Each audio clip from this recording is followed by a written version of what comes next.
This is Chris Roshnaut, 24K on Twitter. Today we're checking out the Choetech USB Type A to USB Type C cables. And what I like about these is that they're thicker cabling, so they should last a lot longer than your standard USB Type C, USB Type A cables. Now they sell these in varying lengths. These are all the same length. That's this length here. Then they have a shorter length version of that same cable here.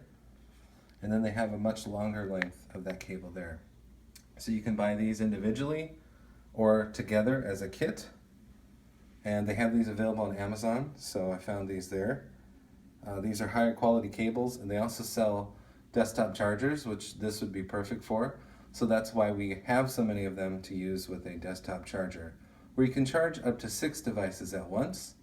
And the one that we recently looked at, the 50-watt desktop charger, offers 2 quick charge 3.0 ports. So since the newer phones that have Qualcomm chips, they have the quick charge technology, you can use these thicker cables to just leave plugged in to the desktop charger.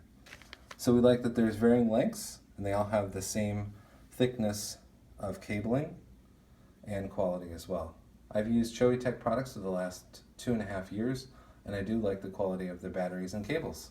This is Chris Roshnaut, 24K on Twitter. Please subscribe to the channel. We appreciate positive comments, and of course, thumbs up.